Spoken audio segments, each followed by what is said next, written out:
Hello everyone, आज की इस वीडियो में हम बात करेंगे दहेज के झूठे केस की। और आज इस वीडियो में मैं पैरवी करूंगा पति की तरफ से। जैसा कि आप लोग जानते हैं, सुप्रीम कोर्ट ने भी कहा है कि लगभग 90% दहेज उत्पीड़न के केस झूठे हैं। अब झूठे होने का क्या मतलब है कि सारी महिलाएं झूठ बोल रही हैं? ऐसा तो नहीं है, लेकिन कुछ तो ऐसी वजह है जिसकी वजह से इस तरह के दहेज उत्पीड़न के झूठे केस किए जाते हैं। वो भी वजह मैं आपको बता देता हूँ। पहली बात तो ये है कि पति अगर उनकी बात नहीं मान रहा है, ससुराली जन उनकी बात नहीं मानते हैं, अपने अकॉर्डिंग करते हैं, तो पत्नी को अगर पति को कंट्रोल में लेना है, ससुराली जनों को कंट्रोल में लेना है, तो पत्नी पति पे कर देती है दहेज उत्पीड़न का केस, जिसमें सास ससुर को भी फंसा लिया जाता है। पति बात नहीं मानता है तो दहेज का केस कर दो। पति को छोड़ना है, ऐसे तो छोड़ेंगे तो सारा आरोप आपके पास महिला के ऊपर चला जाएगा। तो महिला क्या करती है, अपने आप को बचाते हुए पति पे दहेज का, ससुराली जनों पे दहेज का झूठा केस कर देती है, डोमेस्टिक वायलेंस का झूठा केस कर देती है, जिससे कि उन पे एक आरोप भी लग जाएगा और जब वो कॉम्प्रोमाइज़ करेंगे तो उसमें डाइवोर्स भी हो जाएगा। या फिर पति को छोड़ना है, बॉयफ्रेंड से शादी करनी है, पति को छोड़ना है, पति पसंद नहीं आ रहा, तो तब भी झूठा केस कर दिया जाता है। तो इस तरह से झूठे केस हो रहे हैं। वजह कुछ और होती है, लेकिन सारी वजह ला करके पत्नी रख देती है दहेज के केस पे कि भैया ससुराली जन दहेज मांग रहे हैं, पति दहेज मांग रहा है। और इस तरह से दहेजों की संख्या बढ़ गई है और यही कारण है कि ज़्यादातर फॉल्स केस हो रहे हैं दहेज उत्पीड़न के। कोई ना कोई उनके पीछे वजह है, पति को छोड़ना है, बॉयफ्रेंड से शादी करनी है, ठीक है, या फिर जो है पति पसंद नहीं आ रहा है, ससुराली जनों को कंट्रोल में लेना है, पति को कंट्रोल में लेना है। अब वैसे तो कंट्रोल में आ नहीं रहा, तो कम से कम झूठा केस कर दो, केस से बचेंगे तो मेरा कहना मानेंगे। तो ज़्यादातर महिलाओं की ये मेंटालिटी बन गई है और इस वजह से पति पर, ससुराली जनों पर झूठा केस कर दिया जाता है। अब बात करते हैं कि अगर वास्तव में केस झूठा किया जा रहा है तो उस मामले में पति को डरने की ज़रूरत नहीं है, क्योंकि यहाँ पर अगर पत्नी बेवजह झूठा आप पे आरोप लगा रही है कि आप दहेज के लिए डिमांड करते हैं, ठीक है, आप पे आरोप लगाया जा रहा है, आप पर मल्टीपल केस कर रखे हैं, दहेज का भी केस कर दिया, मेंटेनेंस का भी केस कर दिया, चलो ठीक है मान लिया कि मेंटेनेंस उसका अधिकार है, डोमेस्टिक वायलेंस का केस कर दिया, फजूल का आप पे आरोप लगाया जा रहा है जबकि ऐसी कोई बात नहीं है, तो कम से कम ऐसी पत्नी अपना भरोसा तो खो ही देती है। ससुराली जन उस पर भरोसा तो करेंगे नहीं कि पता नहीं कौन सा केस कर दे।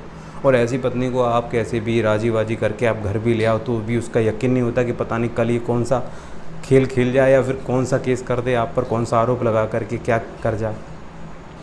और एक बात और भी है कि अगर पत्नी अपनी बातों पे अड़ी रहे और आप, क्योंकि केस झूठा है और आप भी केस को फाइट करें, तो पत्नी उस हद तक लड़ेगी जब तक कि आपको पनिशमेंट ना मिल जाए। अब बात आती है कि जो पत्नी आपको ऐसे केसों में फंसा दे जिससे कि आपका जीवन तबाह हो सकता है, जिससे कि आप जेल जा सकते हैं, तो ऐसी पत्नी का भरोसा तो आपको होगा नहीं। और अगर पत्नी झूठे केस कर रही है तो ये एक तरह का आप पर शारीरिक मानसिक आपको प्रताड़ित भी किया जा रहा है, शारीरिक रूप से और मानसिक रूप से। तो ये ग्राउंड बनता है डाइवोर्स का भी।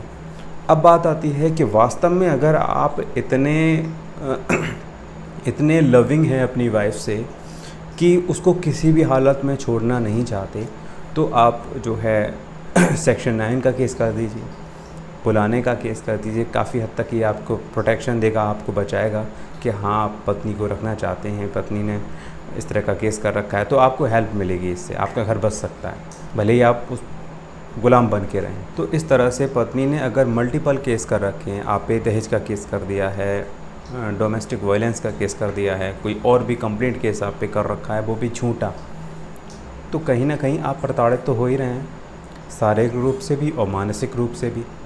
और आपकी छवि खराब हो रही है वो अलग, मानहानि आपकी हो रही है वो अलग।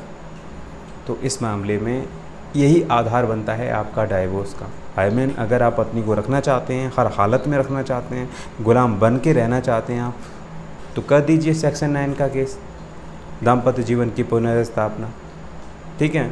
तो ठीक है, पत्नी आपके घर आ जाएगी, रहिए आप गुलाम बन करके। लेकिन आप अगर केस को फाइट करना चाहते हैं और ऐसी पत्नी से छुटकारा पाना चाहते हैं जिस पत्नी ने आप पर झूठे केस लगाए हैं या आपकी कोई गलती नहीं थी फिर भी पत्नी ने इस तरह का केस किया है, तो आप कर दीजिए डाइवोर्स का केस फाइल।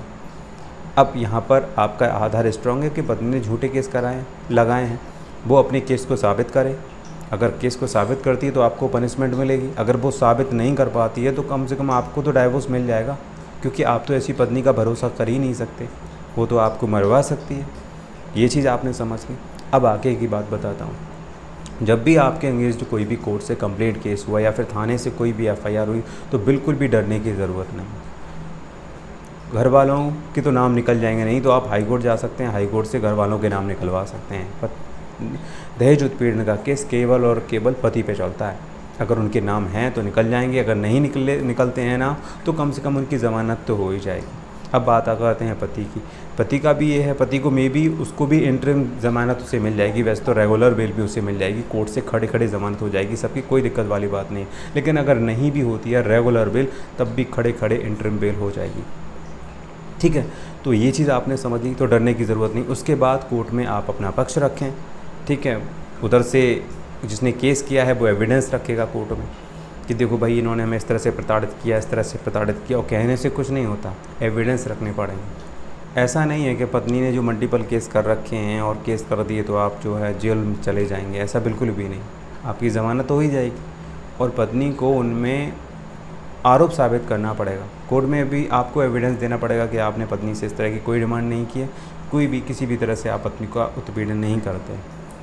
अगर पत्नी ये साबित करने में असमर्थ रहती है, वो साबित नहीं कर पाती है, तो उस मामले में आप बाइज़्ज़त बरी हो जाएंगे, या फिर आप ऐसे प्रूफ दे देते हैं जिससे ये साबित हो जाए कि आपने इस तरह की कोई डिमांड नहीं की, तो उस मामले में आप बाइज़्ज़त बरी हो जाते हैं। और जब बाइज़्ज़त बरी हो जाते हैं तो आपने जो डाइवोर्स का केस फाइल किया है उसका ऑर्डर आपके हक़ में आ जाता है। और फिर ये रहता है कि ऐसी पत्नी का भरोसा या ऐसी पत्नी को आप अपने घर में नहीं रख सकते जो आप पे झूठे इल्ज़ाम लगाती है, झूठे आरोप लगाती है, क्योंकि उसने तो कसर नहीं छोड़ी थी आपको जेल की हवा खिलाने की, उसने तो आप पे केस भी कर दिए थे। खुदा न खास्ता अगर खुद उसमें आप खुद को ना बचा पाते या खुद एविडेंस कोर्ट में नहीं रख पाते या फिर उतने आप अपनी बात उस तरीके से नहीं रख पाते, तो आप तो भाई जेल के अंदर चले जाते ना, वो भी फजूल में, झूठे केस में। तो यहाँ पे भरोसा खोता है, ठीक है, भरोसा ख़त्म होता है। ऐसी औरत का भरोसा नहीं होता। आपको शारीरिक मानसिक रूप से आपको प्रताड़ित भी किया गया, ठीक है, तो ये आधार बनता है डाइवोर्स का। तो इस तरह से आपको डाइवोर्स मिल जाता है। ज़्यादातर मामलों में मैं आपको बता दूं कि इस तरह के केस 4 साल 5 साल तक चलते हैं। ऐसे केसों से डरने की ज़रूरत नहीं है अगर झूठा है तो। फिर आप बुलाने की बात मत कीजिए, क्योंकि अगर पत्नी झूठे केस कर रही है तो। हाँ, अगर पत्नी ने वास्तविक कोई सच केस किया और आप उस तरह से प्रताड़ित कर रहे हैं तो मैं कहूँगा कि आप अपनी गलती को सुधार लीजिए और आप बुलाने का दावा डाल दीजिए, ठीक है। लेकिन अगर केस पूरी तरह से झूठा है तो उस मामले में आपको डरने की ज़रूरत नहीं है। आप पत्नी उधर से मल्टीपल केस कर रही है दहेज के, घरेलू हिंसा के और भी कोई कंप्लेंट केस, तो इधर से आप डाइवोर्स का केस फाइल कीजिए, ठीक है। बिल्कुल भी डरने की ज़रूरत नहीं है, कोई जेल वेल का झंझट नहीं है। प्रॉपर केस की पैरवी कीजिए और 4 या 5 साल में केस फाइनल हो जाता है। जहाँ तक बात आती है तारीख वगैरह की, तो इसमें वकील भी आपकी हेल्प कर सकता है। इस मामले में आप वकील से ही बात कर लीजिए, तो आपको कोर्ट कचहरी भी ज़्यादा नहीं जाना पड़ेगा, ठीक है। और फिर एक बात है, जब भी कोई प्रॉब्लम कोई भी परेशानी आती है तो थोड़ा बहुत तो भुगतना पड़ता ही है। तो ये पूरा वीडियो है और इस वीडियो को मैंने सिर्फ आपको समझाने के लिए बनाया है। इसका एक कानूनी प्रोसेस होता है, एक सिस्टमेटिक तरीके से बढ़ती है। मैं ये चाहता हूँ जो दहेज का जो हवा आपके दिमाग में बैठा हुआ है कि पत्नी अगर इस तरह के दहेज के केस कर देगी झूठे तब भी आप मुर्गा बन जाएंगे, तो भाई ऐसा बिल्कुल भी नहीं है, ठीक है। थोड़ी बहुत शुरुआत में परेशानी आती है, जो बंदा कोर्ट कचहरी के चक्कर नहीं लगाए हैं भाई वो थोड़ा भयभीत हो सकता है। जो कोर्ट कचहरी के बारे में जानता है उसको बिल्कुल भी डरने की ज़रूरत नहीं। सो गाइस, ये था पूरा video. I hope you like this video. अगर वीडियो पसंद आया तो लाइक कर दीजिए। चलिए मिलता हूँ एक नई वीडियो के साथ, तब तक के लिए दोस्तों सब्सक्राइब कीजिए हमारे YouTube चैनल अफजल LLB को और दबाइए बेल आइकॉन अपडेट हर नया वीडियो सबसे पहले देखने के लिए।